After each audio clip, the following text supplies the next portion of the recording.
Welcome back to Cooking with Ash. In today's recipe, we will be preparing some quick and flavorful, soft and silky dal puri. I have many dal puri recipe here on the channel, but I have a request for me to show to prepare the dal, not using the mill, a different way. So today we're gonna do that, a different, easy way for you guys. So join me in the kitchen as I show you step by step and how to prepare these soft, flavorful, and silky dal puri. Let's look at that. Ooh, you know you want one. So let's get to it. Look at this. Paper tin, soft, flavorful dal puri. To begin the process, we're gonna start off with preparing our dal puri dough. I have here 2 cups of all-purpose flour. I'm gonna go in with 1 teaspoon of baking powder and half a teaspoon of salt. Do bear in mind the recipe will be at the end of this video, or you can find it in the description box below. You want to go in with your clean fingers and distribute that evenly into the flour before you proceed to add water to form the dough. I'm gradually adding some lukewarm water from the top, and you're going to add water and you're going to bring the dough, pull the dough together before you add more. So the thing with water, you can always add, but you cannot take out. And every flour texture is different. I always preach that in my videos. The flour texture is different, so it absorbs water differently. Also, the climate you live in may affect the way the flour absorbs the water. So what I usually do, gradually add, get to this consistency, this shaggy dough consistency. I would remove it out of the bowl, set it to the side. And I'm using a pastry mat here, a silicone pastry mat. It's nice and clean, so I'm setting it onto the mat. But you can set it in a bowl, to the side or a plate. So I'm going to continue gradually adding water until I finish forming a dough with all the dry flour. So I went ahead and transfer the dough to my pastry mat here. And I'm going to proceed to knead this. You do not want your dough to be too stiff or too sticky. If it's too sticky, go ahead and gradually sprinkle a little bit of flour to it. Not a lot, just a little bit to work with it easy. You don't want the dough to extremely sticky. So I'm going to proceed to bring this dough together, a nice smooth dough ball. As you can see, my dough is not sticking anymore. What I usually do now, I add about a half a teaspoon of oil, olive oil here. You can use vegetable oil, canola oil, and knead it into the dough. This is going to keep the dough nice, soft, and moist. So, it's a little arm workout. Some good cardio in. I'm gonna knead this for about a minute or so until it's nice and smooth. We're gonna cover this, let it rest for 45 minutes while we prepare our dal filling. This is what my dough is looking like, nice and smooth. I'm gonna go ahead and take the same bowl that I mix it in and turn it over. And this is going to lock it off, seal it off, very airtight here. If you're not using something to cover it down, very airtight, put a damp piece of paper towel, then lock it in with a dry tea towel. So let this rest for 45 minutes and let's prepare our dal filling. This pot, I have my dal or my split peas that I went ahead and washed about 5-6 times, and then add some water, just to cover it, about 2 inches over the dal. I'm gonna go in with 1 teaspoon salt and add half a teaspoon turmeric. Give this a good mix and put it on to boil. So if you're someone new to making dal puri and you're trying it for the first time and no one ever tell you this, when you're boiling the dal, be sure to stick around and watch it, because this is what happens.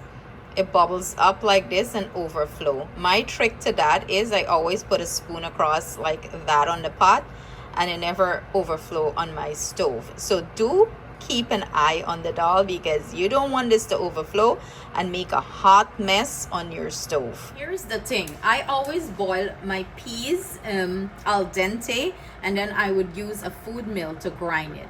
But because I'm using my food processor, I boil the peas extra soft. and then I'll show you my trick of how, you know. So I want it very soft, like no grain or anything in it, so it still have a little bit of grain. So I'm gonna boil it further. It should be nice and smooth, not grainy like that. Have that little grain still. So I'm gonna boil it for about 2 to 3 minutes more. Let's go ahead and test this. This is the consistency I'm looking for. Nice and smooth. No hard pieces inside, nice and smooth. So I'm gonna go ahead and drain this piece. It's been on here boiling for about 35 minutes. Do bear in mind, everyone peas boil differently. Yours can boil faster, so just keep an eye on it. I have my calendar, a strainer here. I'm just gonna drain this straight into that. I usually run some cold water over the peas now. Stop the cooking process and get rid of any excess starch or gas that is inside of it. So you want to run it until the water runs, run the water until this comes nice and clear before we start the grinding process. I transfer the peas into the food processor. Now I'm going to go ahead and blend this until it's nice and smooth. It's going to be like a paste consistency. Throughout the grinding process, you want to stop the food processor going with a spatula and make sure you mix it well. You want to make sure all the peas is grind to a smooth paste, or else when you fill it in the dal puri, it's going to start to burst, and you don't want that.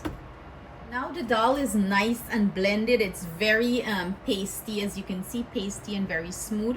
I'm gonna go ahead and add some garlic, red pepper, some cilantro. This is optional. You can add whatever you want here to season your dal. Season it to your taste preference. And I'm going to blend everything again until it's nice and smooth. Now I want you to take a look at the consistency of the dal right now. It's very soft and pasty. I cannot fill my dal puri with this dal. It's going to burst when you roll it out. So what I'm gonna do, I'm gonna parch this until it come back nice and grainy. If you use a mill, you would boil the dal less and you wouldn't get this texture. You would get more of the grainy dal texture because we use a food processor and I want this to be nice and smooth. I overcooked the dal a little bit, so I would get this paste consistency, and then I parched it, and when you parch it, it come back to that grainy consistency that you're looking for.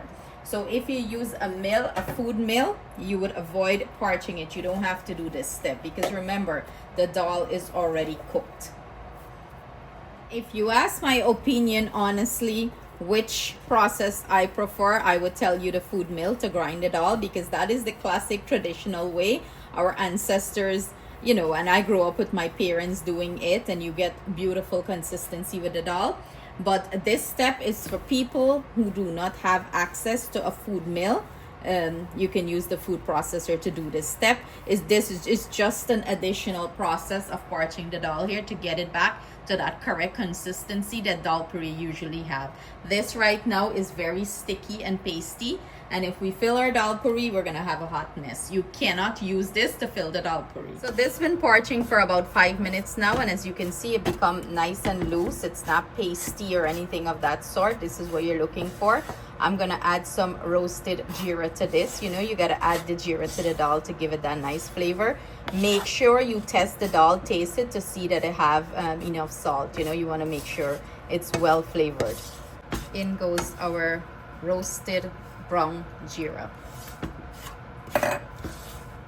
45 minutes later, and this is what our dough is looking like, nice and relaxed. I'm gonna go ahead and make some dough balls. It depends on how big you want your dal puri. This size should be fine. Cut it out, and we're gonna roll it out and portion it out.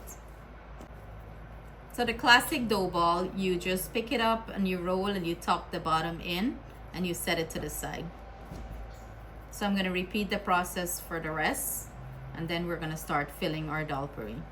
This is our cool down filling. As you can see, it's nice and loose, and it has that nice grainy texture that dal puri usually have. You can put some shallot in here if you want, but I'm not putting anything because I seasoned this dal well. So let's proceed to start filling the dal puri, the dough with the dal. So sprinkle a little bit of dry flour So the dough is going to be easy to work with. I usually press it out. You're making a disc, and then you're gonna take the filling, get a handful. Do not overstuff the dal puri, that's when it's gonna burst. You can make little balls like this and set it to the side. This takes practice. So you just push it down, and then you're gonna take your fingers and start pinching, and use your index and thumb and close it in as you go. So you're pinching with the other finger and you're closing it up. You wanna make sure you close this up well. Pinch the ends, secure it. That's it. Set it to the side and repeat the process for the rest. I'm showing you guys one more. Ball up the dal in your hand. Put it in the dough, and I usually flip it over and press it down. Push it in. Again, index and thumb, and you're using your other finger to pinch it together. This two is pushing to close, and this is pinching together. That's it. That's all she wrote. This recipe gave me 8 dal puri. This is the remaining dal that I have here. I'm gonna add this into a Ziploc bag and freeze it in the refrigerator. So anytime I need dal for make dal puri, I have some. So that is a good option. You can grind a big batch, put it in Ziploc bags and freeze it off. Time to start roll out the dal puri. And I'm just flattening it here with my hand, like a nice disc. And be generous with your flour. Flour your surface well. This is gonna prevent your dal puri from sticking and bursting. Press down on it so you distribute the peas evenly here. And you're gonna start rolling. It don't have to be wrong, okay? Whatever shape you get. It go in one place. Light pressure, you do not wanna put excessive pressure to break the dal puri.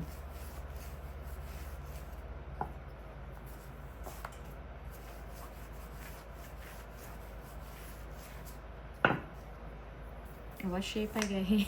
You have a map? Got a map. I like mine nice and thin. Give myself some room. I have my tawa heating, so we're gonna add this to the tawa and start the cooking process. I'm using a nice big cast iron tawa here. I'm just adding some oil to it. This is going to prevent the dal puri from sticking.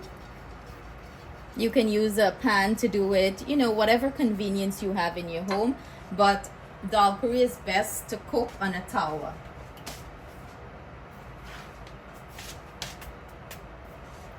Add your dal puri down gently.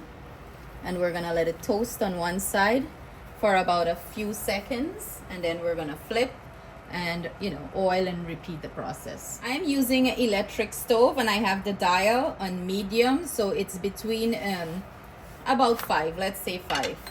Go ahead and flip.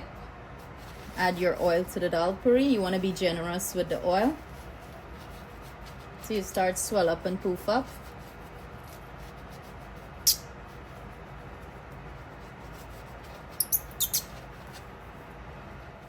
We're gonna flip it. And we're gonna oil the other side. Same process.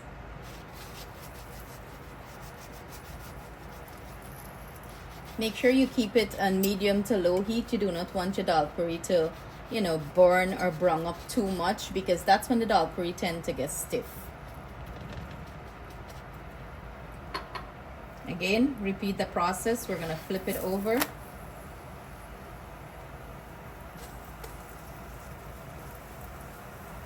Look how she's swelling up nicely. Who could style wait? Nobody. So it takes about a minute? Yeah, about a minute or so. You don't want to overcook it. A big balloon. So we're going to take this off the heat and put it in an airtight container while we repeat the process for the rest.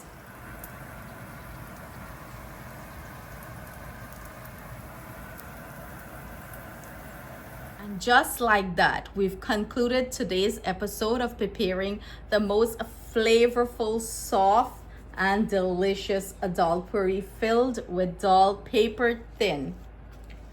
We gotta take a bite. You know we gotta take a bite. Perfect. Perfect. I can't wait for you guys to try this recipe. Do try it. If you try it, tag Cooking with Ash so I can see. And let me know your thoughts on it. Stay blessed. See you soon with another delicious recipe.